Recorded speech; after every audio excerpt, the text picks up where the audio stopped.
Welcome to this chapter by chapter reading of the Montessori Method by Dr. Maria Montessori. When I was starting my Montessori school, I turned directly to Dr. Montessori's original writings, partly out of conviction and partly because they were available in the public domain and free.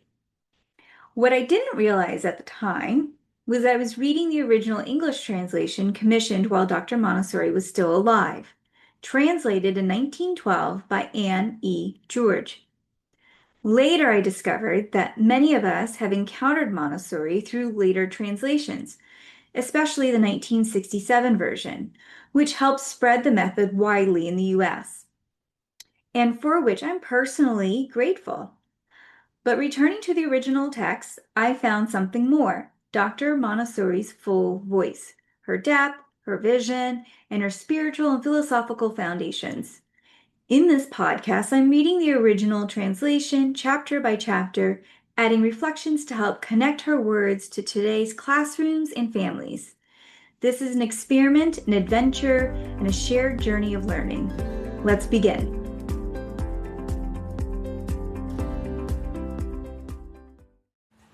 Hi, and welcome to reading the Montessori Method together, chapter by chapter. Today we're doing chapter 19, Teaching of Numeration, Introduction to Arithmetic. My name is Melissa Rohan. I am the founder and head of school here at Waterfront Academy. We are reading from the 1912 translation by Anne E. George. There are other translations like the popular 1967 version. This one was commissioned by Dr. Montessori while she was alive and shortly after she wrote her book in 1909. So this is pretty close to where she was in thinking at the time that she had established the Montessori method.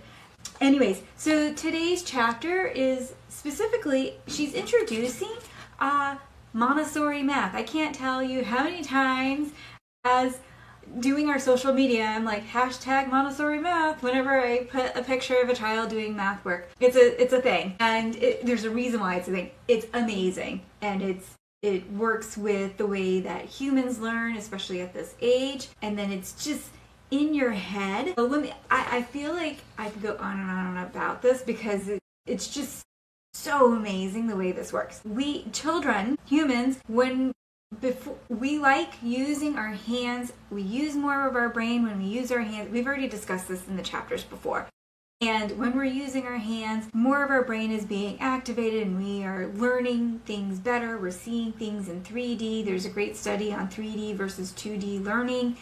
3D, so much better, exponentially better. And so we start moving from concrete, using the manipulatives, to abstract around third grade. We start kind of playing, like getting them to move away from using the concrete.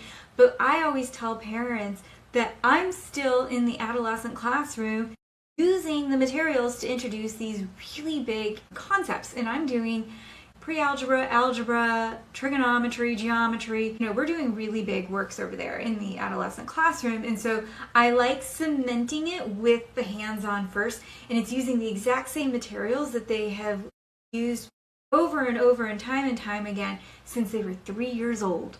And it is wonderful. And they really get these concepts quickly and they can move, from the concrete through to the abstract seamlessly, quickly, without hiccup. It's amazing. And if they have an issue, they'll actually grab out the materials themselves and kind of play with it, and then they're like, okay, and then move on. So it really is a thing. If you don't know it's a thing, it's a thing. And so this is where she really introduces it for the first time to us. And so we are seeing some really iconic, the introductions to some of the iconic materials that we know and love. For example, like the number rods. I'm going to go through all of this. It's not, again, it's not terribly long of a chapter, so we'll kind of easy breezy go through this pretty quickly. So yeah, with that, we'll go ahead and do chapter 19, Teaching of Numeration, Introduction to Arithmetic. Children of 3 years already know how to count as far as 2 or 3. when they enter our schools. They therefore very easily learn numeration, which consists in counting objects. A dozen different ways may serve toward this end. The daily life presents many opportunities.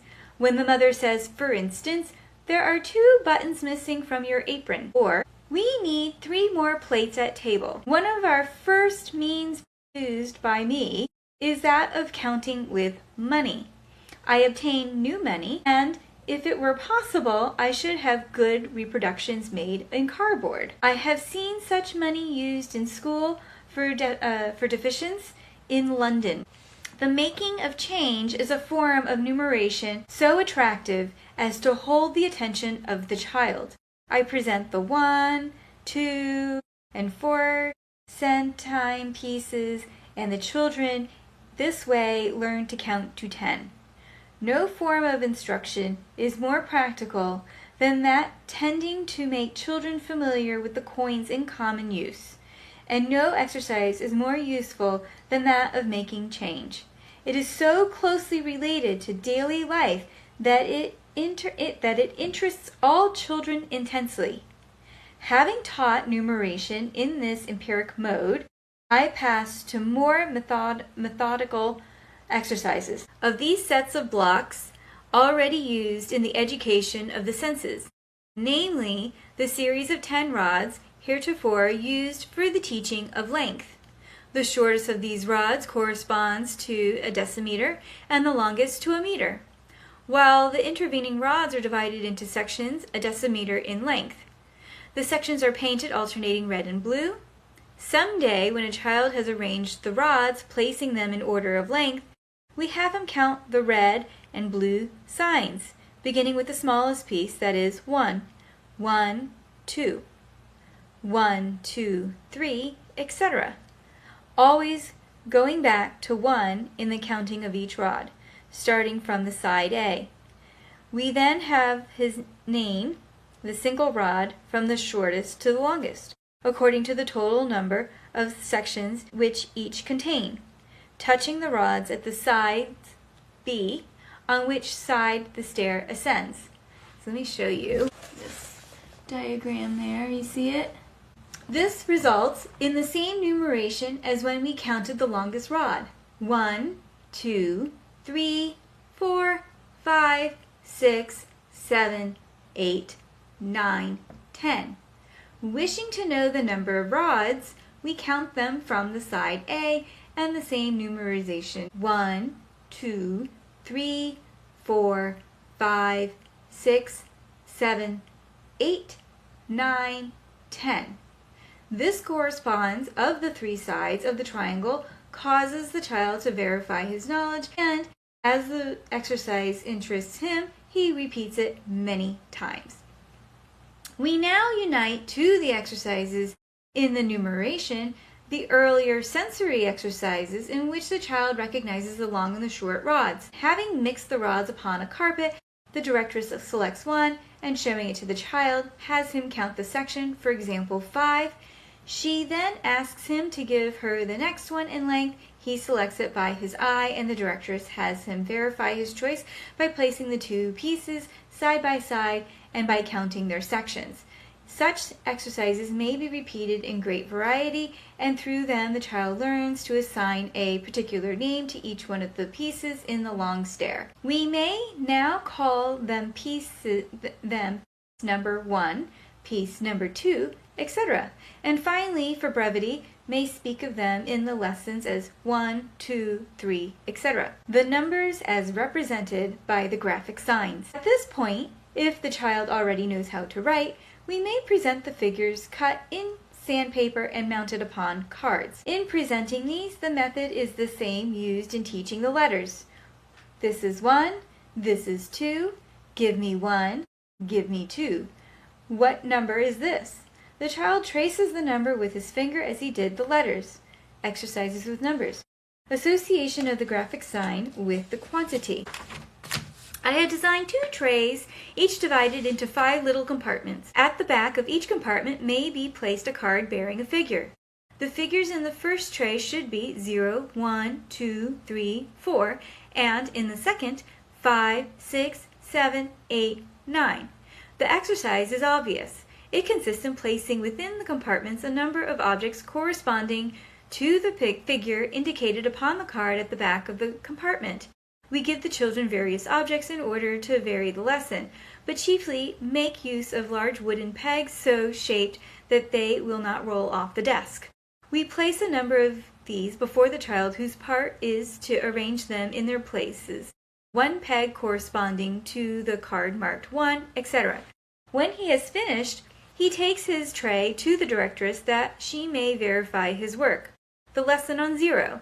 We wait until the child, pointing to the compartment containing the card marked 0, asks, "And what must I put in here?" We then reply, "Nothing. 0 is nothing." But often this is not enough. It is necessary to make the child feel what we mean by nothing. To this end, we make use of little games which vastly entertain the children. I stand among them and, turning to one of them who already has used this material, I say, "Come, dear, come to me 0 times. The child almost always comes to me and then runs back to his place.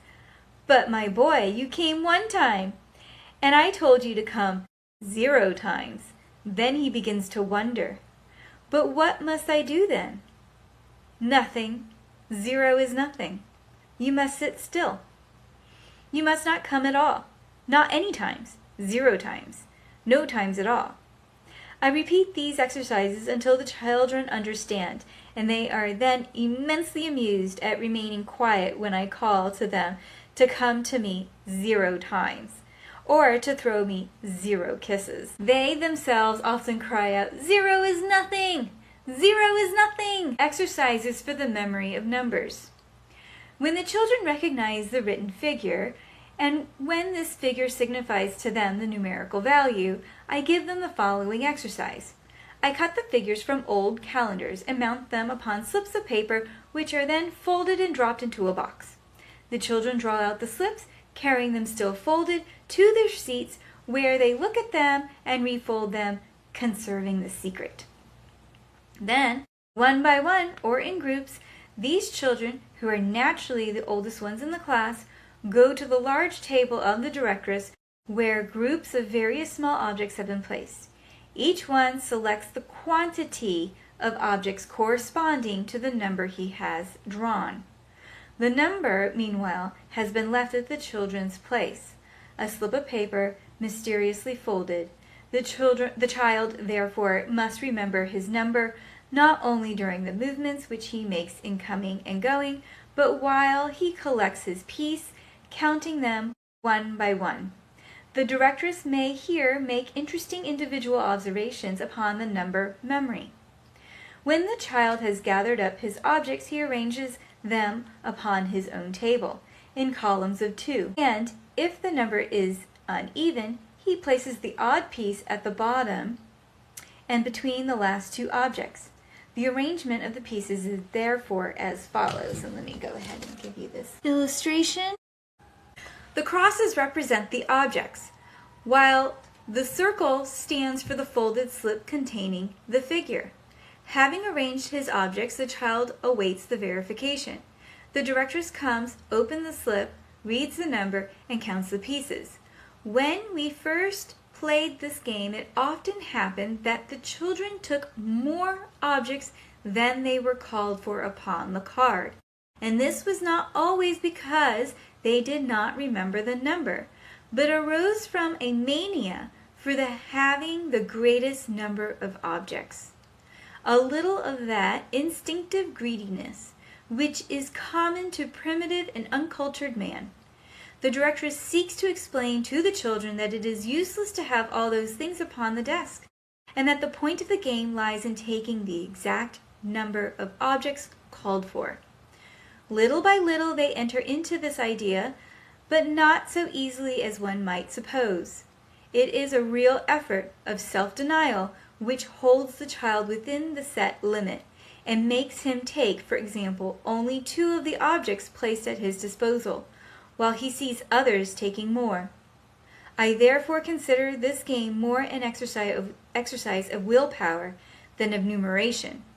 The child who has the 0 should not move from his place when he sees all his companions rising and taking freely of the objects which are inaccessible to him. Many times 0 falls to the lot of a child who knows how to count perfectly, and who would experience great pleasure in accumulating and arranging a fine group of objects in the proper order upon his table, and awaiting with security the teacher's verification. It is most interesting to study the expressions upon the faces of those who possess 0. The individual differences which result are almost a revelation of the character of each one. Some remain impassive, assuming a bold front in order to hide the pain of the disappointment. Others show this disappointment by involuntary gestures. Still others cannot hide the smile which is called forth by the singular situation in which they find themselves, and which will make their friends curious. There are little ones who follow every movement of their companions with a look of desire, almost of envy, while others show instant acceptance of their situation. No less interesting are the expressions with which they confess to the holding of the 0. When asked during the verification, "And you haven't taken anything." "I have 0. It is 0. These are the usual words, but the expressive face, the tone of the voice, show a widely varying sentiment. Rare indeed are those who seem to give with pleasure the explanation of an extraordinary fact. The greater number either look unhappy or merely resigned. We therefore give lessons upon the meaning of the game, saying it is hard to keep the 0 secret. Fold the paper tightly and don't let it slip away. It is almost difficult of all. Indeed, after a while, the very difficulty of remaining quiet appeals to the children, and when they open the slip marked 0, it can be seen that they are content to keep the secret. Addition and subtraction from 1 to 20. Multiplication and division. The didactic material which we use for the teaching of the first arithmetical operations is the same already used for numeration. That is, the rods graduated as to length, which arranged on the scale of on the meter, contain the first idea of the decimal system. The rods, as I have said, have come to be called by the numbers which they represent: 1, 2, 3, etc. They are arranged in order of length, which is also in order of numeration. The first exercise consists in trying to put the shorter pieces together in such a way as to form tens. The most simple way of doing this is to take successively the shortest rod from 1 up and place them at the end of the corresponding long rods from 9 down. This may be accompanied by the commands: take 1 and add it to 9. Take 2 and add it to 8. Take 3 and add it to 7. Take 4 and add it to 6. In this way we make 4 rods equal to 10. There remains the 5, but turning this upon its head, in the long sense, it passes from one end of the 10 to the other, and thus makes clear the fact that 2 times 5 makes 10. These exercises are repeated, and little by little the child is taught the more technical language. 9 plus 1 equals 10. 8 plus 2 is 10. 7 plus 3 equals 10. 6 plus 4 equals 10. And for the 5, which remains, 2 times 5 equals 10. At last, if he can write, we teach the signs plus and equals and times. Then this is what we see in the neat notebooks of our little ones. When all this is well and learned, and have been put upon the paper with great pleasure by the children, we call their attention to the work which is done when the pieces grouped together to form tens are taken apart and put back in their original positions. From the 10 last form, we take away 4 and 6 remain. From the next, we take away 3 and 7 remain. From the next, 2 and 8 remain. From the last, we take away 1 and 9 remains. Speaking of this properly, we say 10 less 4 equals 6, 10 less 3 equals 7, 10 less 2 equals 8. 10 less 1 equals 9. In regard to the remaining 5, it is the half of 10. And by counting the long rod in 2, that is dividing 10 by 2, we would have 5. 10 divided by 2 equals 5. The written record of all of this reads as such. Once the children have mastered this exercise, they multiply it spontaneously. Can we make 3 in 2 ways? We place the 1 after 2 and then write in order that we can remember what we have done. 2 plus 1 equals 3. Can we make 2 rods equal to a number 4? 3 plus 1 equals 4. And 4 minus 3 equals 1. 4 minus 1 equals 3. Rod number 2 in this relation to rod number 4 is treated as 5 in relation to 10. That is, we turn it over and show that it is contained in 4 exactly 2 times. 4 divided by 2 equals 2. 2 times 2 equals 4.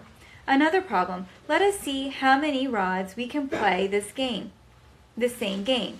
We can do it with 3 and 6, with 4 and 8. That is 2 times 2 equals 4. 3 times 2 equals 6. 4 times 2 equals 8. 5 times 2 equals 10. 10 divided by 2 equals 5. 8 divided by 2 equals 4. 6 divided by 2 equals 3. And 4 divided by 2 equals 2. At this point, we find that the cubes with which we played the number memory game are of help.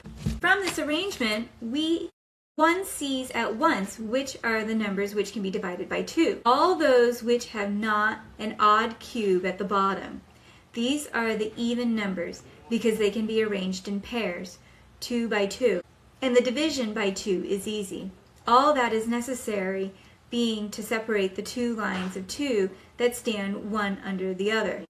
Counting the cubes of each file, we have the quotient. To recompose the primitive number, we need only resemble the 2 files, thus 2 times 3 equals 6. All this is not difficult for children of 5 years.